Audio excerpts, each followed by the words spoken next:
As Diddy's trial continued, the tension in the courtroom was palpable. It was day 3, and Cassie Ventura, the prosecution's key witness, took the stand once again, this time revealing even more shocking details about her relationship with the mogul. The prosecution's case, already built on an explosive foundation, seemed poised to grow even more damning. The atmosphere turned heavy with the first surprise of the day. A powerful piece of evidence, stunning abstract painting once displayed in Diddy's mansion, was unveiled by none other than 50 Cent. The painting, valued at a staggering $21.1 million, had long been a fixture in the background of Diddy's extravagant lifestyle, yet now it was about to take on a new significance. The artist's work, previously considered an emblem of luxury, had transformed into a symbol of hidden truths, secrets, and a veiled betrayal that not even Diddy could anticipate. 50 Cent, always one to stir the pot, made sure the painting received the attention it deserved. His Instagram post read, "Real art speaks for itself," accompanied by a faint inscription on the painting. For her, it's a message cryptic yet clear, hinted at something deeper: secrets from Diddy's infamous white parties that had never before been exposed. The courtroom, which had initially braced itself for another routine hearing, was now charged with a heightened sense of anticipation. The prosecution had just introduced a wild card, and the entire legal world was watching to see how Diddy would react. For months, Diddy had been seen as invincible, his empire built on power, influence, and the kind of charisma that made him a living legend in the entertainment industry. Yet that same charisma now seemed like a fragile mask, one that was beginning to crack under the weight of Cassie's testimony and the haunting image of the painting. As the prosecution laid out their case, they revealed a deeper layer of Diddy's twisted world, one that involved manipulation, exploitation, and a web of lies that stretched far beyond the public eye. Cassie's courage on the stand was nothing short of extraordinary. With every word she spoke, the audience was drawn deeper into her nightmare.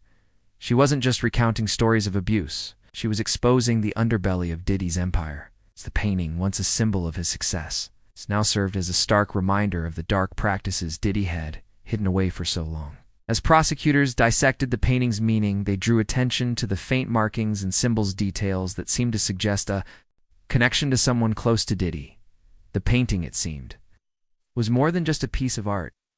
It was a coded message, one that pointed to the truth Diddy had desperately tried to conceal. The revelation that the painting may have been linked to Roger Bonds, Diddy's former bodyguard, was a game-changer. Bonds had once been a loyal member of Diddy's inner circle, but had vanished after reportedly witnessing shady dealings at the infamous white parties. The presence of Bonds' initials on the painting, combined with the phrase "for her," suggested that someone close to Diddy might have been working in the shadows to expose his darkest secrets. This twist not only deepened the intrigue, but also raised a chilling question. Could someone from within Diddy's camp be collaborating with his enemies to bring him down? 50 Cent's involvement was no longer just a personal vendetta. It was a calculated move. His strategy, however, wasn't just about destroying Diddy. He had become a symbol of defiance, wielding the painting as a weapon in the court of public opinion. His social media posts were filled with cryptic messages, each one hinting at the secrets Diddy had kept hidden for years. The media caught fire, with hashtags like #HashTheTalkingPainting trending worldwide, as the public became obsessed with the mystery behind the art. But what was truly remarkable about this moment wasn't just the painting itself, it was the message it carried. The painting wasn't just about Diddy's past transgressions. It was a powerful statement about truth, power, and the consequences of trying to hide the darkness lurking beneath the surface. As 50 Cent's legal team passed the painting to prosecutors, it became a symbol of resistance. It was more than just a legal tactic, it was a declaration that secrets could no longer be kept in the shadows. As the courtroom buzzed with whispers, Diddy's reaction was nothing short of revealing. For the first time in the trial, his confidence wavered. The facade of the untouchable mogul crumbled before the eyes of the world. His legal team, normally calm and composed, was on the defensive as the prosecution continued to hammer away at Diddy's reputation. In the face of the painting and Cassie's testimony, Diddy was exposed for who he truly was, a man who had spent years manipulating and controlling those around him. But it wasn't just the public who was reacting to the trial, it was Diddy's family. Throughout the proceedings, not a single member of Diddy's family had shown up to support him. No one from his inner circle, not even his adopted son, was present in the courtroom. The absence of family members spoke volumes about the fractured state of Diddy's relationships. Rumors swirled that there were disputes within the family over inheritance, but the silence in the courtroom spoke louder than any words ever could. Diddy, once surrounded by a powerful network of supporters, was now standing alone, his empire crumbling under the weight of his past actions. 50 Cent had made it clear that he wasn't just fighting Diddy, he was fighting for the truth. In his Instagram post, he had hinted that someone close to Diddy was feeding him information, helping him expose the mogul's darkest secrets. The painting was just the beginning. As investigators continued to analyze the artwork, they uncovered more clues, each one pointing toward the truth that Diddy had desperately tried to bury. The media, ever eager for a story, latched onto every new development, and the public became more and more invested in the case.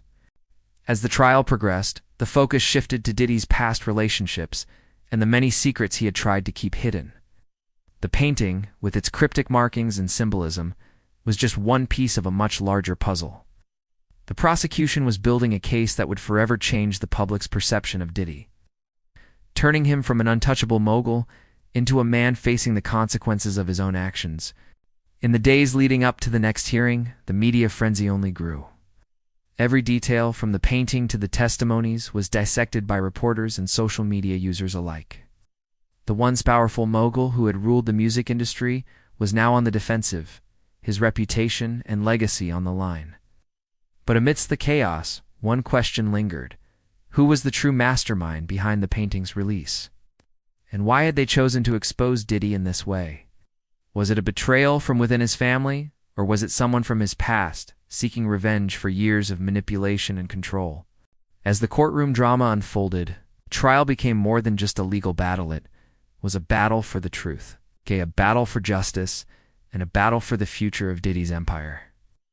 The once untouchable mogul was now fighting not just for his freedom, but for his reputation, his legacy, and his future.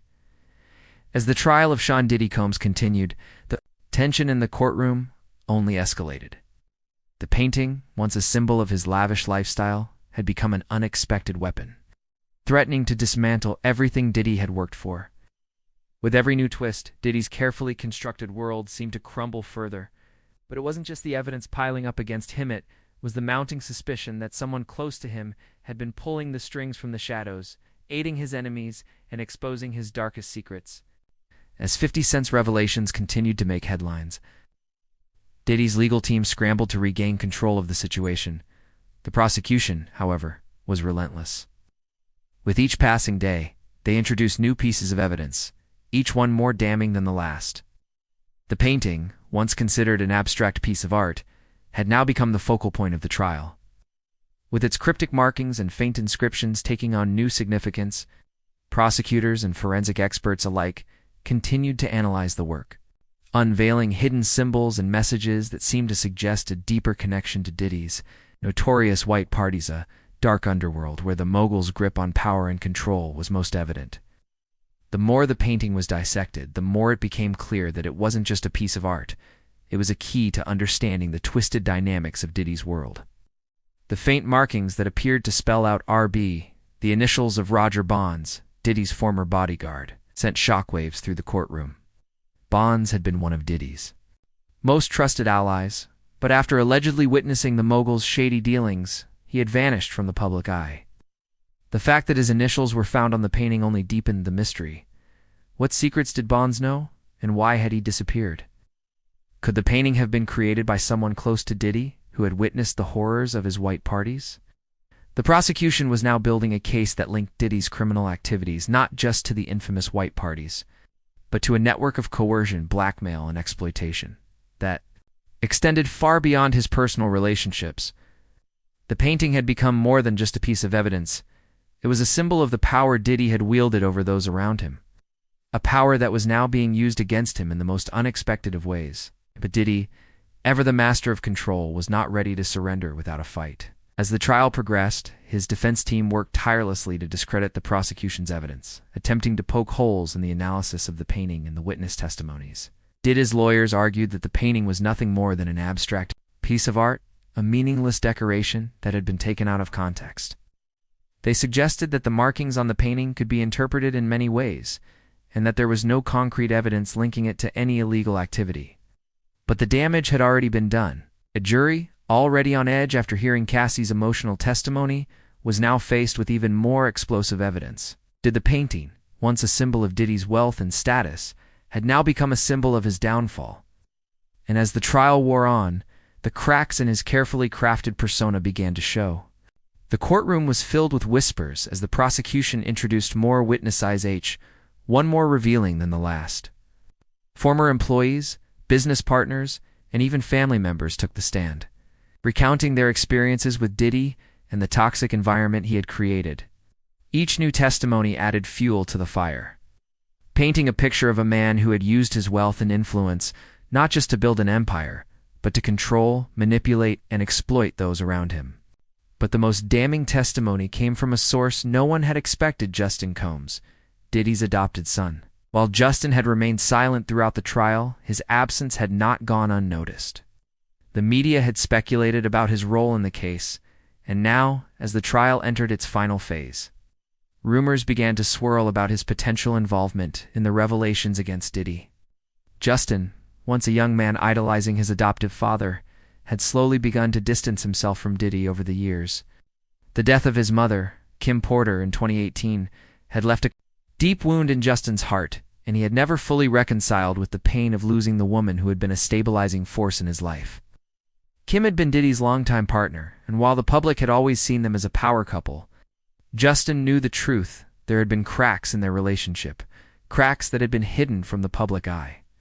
As the days passed, speculation about Justin's involvement grew. Some believed he had quietly gathered evidence to expose his father's dark side, while others wondered if he had been complicit in Diddy's actions. But as the trial drew to a close, the truth began to emerge.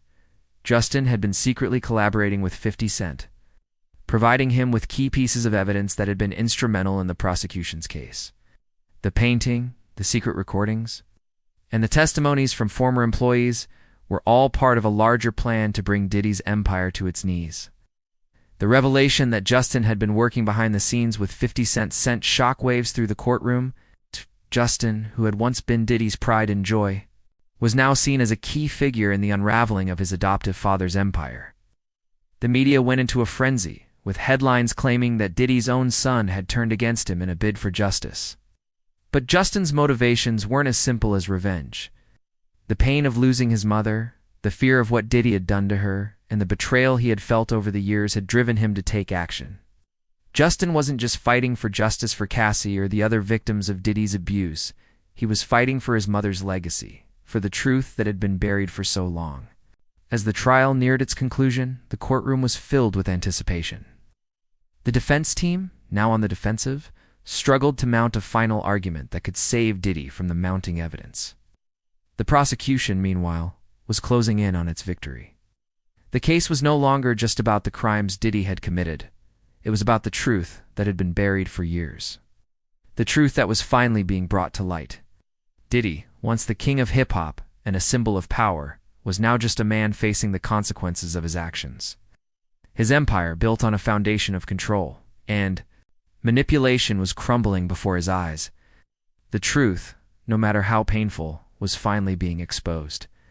And as the trial entered its final days, the world watched as the mighty mogul's fall from grace seemed inevitable.